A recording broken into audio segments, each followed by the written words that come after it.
Hi guys, and welcome to another Fool of the Week. Now they say that the problem with common sense is that it's not very common. So that's probably why the former Minister for Common Sense, Esther McVey, is our Fool of the Week. So the Tories stood up in the House of Commons and attacked the government over a rumour that asylum seekers may be placed in houses as opposed to ex-hotels. Esther then asked the Minister how they plan to deport people who, and I quote, destroyed their documents. Oh my goodness, have a listen to this. Thank you, Mr. Speaker. Given the government doesn't believe in sending illegal immigrants to third countries like Rwanda, can the Minister explain how the government plans to deport people who've destroyed their documents as they've come to this country so that we don't actually know their country of origin? Or is the solution to keep those people here forever in hotels or in one of the 1.5 million homes Labour plans to build? Oh my goodness. Okay, so first of all, we're not talking about illegal migrants, we're talking about asylum seekers. The Tories continue to describe asylum seekers as illegal migrants, even though illegal migrant isn't an actual legal term. Anyway, let's park that for a moment. Now, this other point. Well, how are you going to deport people if they've destroyed their documents? Now, first of all, you have to determine whether they have destroyed their documents, or in some cases, their documents are being held by people smugglers. Okay, so that's a problem. But let's say for the sake of argument, they have destroyed their documents. Now, Esther McVey was a cabinet minister, or at least a minister in some form, when she was in the previous administration.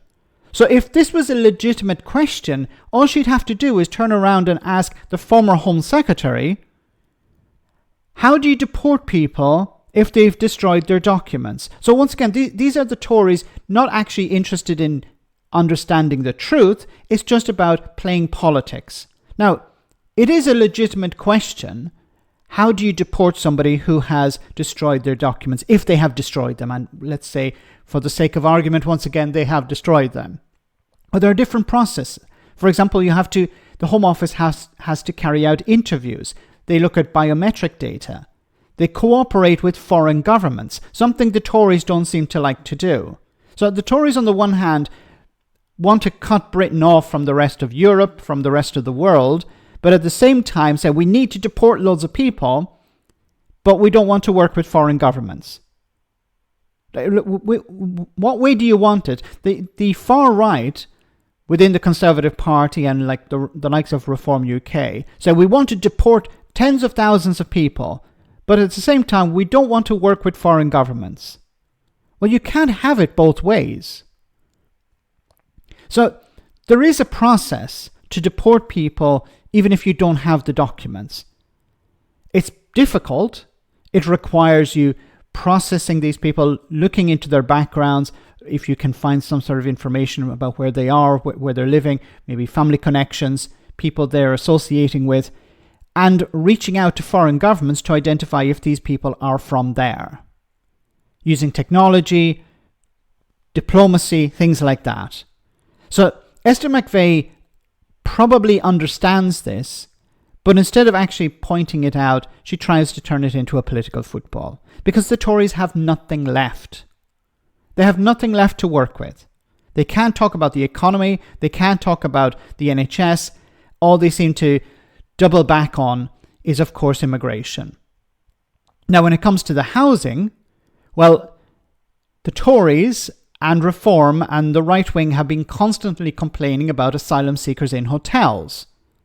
It's too expensive. Why are these asylum seekers in hotels? Well, we know why a lot of them are in hotels, because the Tories decided not to invest the resources necessary to process the asylum claims. And while the claims are being processed, people have to be accommodated somewhere. Now, Labour have decided to try and close these ex-hotels. Remember, these are not hotels. They're not in hotels. They're ex-hotels. But they're trying to close that type of accommodation, maybe for political reasons, but also for economic ones. It's more expensive to keep people in this type of accommodation than to put them into normal housing. But if you put them into normal housing, Reform and the Conservatives will complain about that as well. But this will bring down the bill, and it will remove this idea of people being accommodated in hotels. Once again, they're not hotels. So the Tories either understand what they're talking about is what they're saying is absolute tripe, or maybe they don't. Let me know in the comment section, guys, what you think, and I'll see you next time for our next Fool of the Week.